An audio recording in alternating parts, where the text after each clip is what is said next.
Welcome back to my channel. My name's Phil A. Mignon, and I bring greetings from medium rare poetry.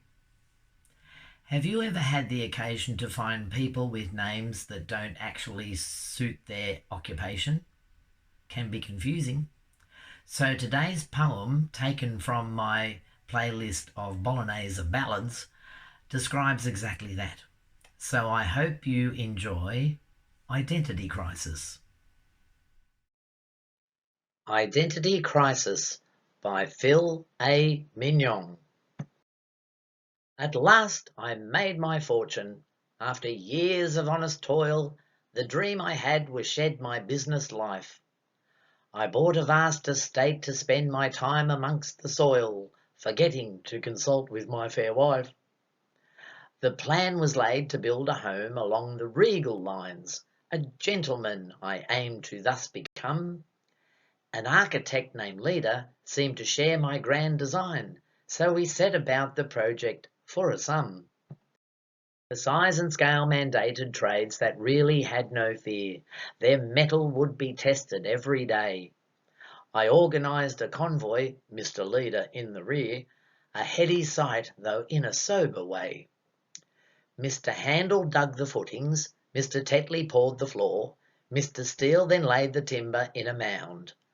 Mr. Stone made up the framing, Mr. Naylor screwed the door, Mr. Joyner laid the pipes beneath the ground. Mr. Piper pitched the roof line, Mr. Thatcher laid the slate, Mr. Tyler ran the gutters to the drains. Mr. Plummer made the windows, Mr. Glasson was his mate, Mr. Grimes removed all grubby finger stains. Mr. Collins' wide veranda soon became a colonnade, for a builder has some wit to match his charm. Mr. Lofthouse prepped the cellar with some barrels all handmade. Mr. Porter filled the lot with Scotsman's balm. Mr. Booker built the library. Mr. Reader stacked the shelves. Mr. Tanner made the books all leather bound.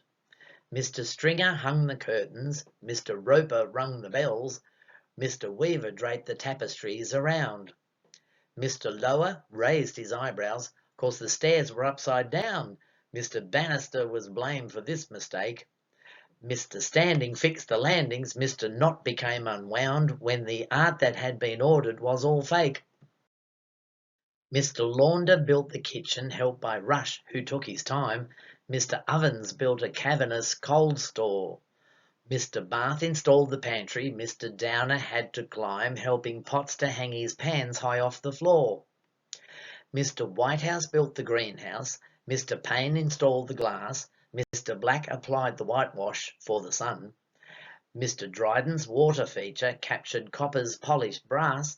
Mr. Fowler's blooms filled planters one by one. Mr. Forrest chopped the trees down. Mr. Woods then laid the lawn. Mr. Bush was planting oaks and elms and figs. Mr. Shepherd stocked the cowshed. Mr. Walker drove them in. Mr. Skinner kept an eye out for the pigs. Mr. Priestley blessed the chapel. Mr. Chaplin blessed the land. Mr. Parsons blessed the builders' blessed souls. Mr. Leggett called the army. Mr. Clay called for the sand, for some badgers left the meadows full of holes.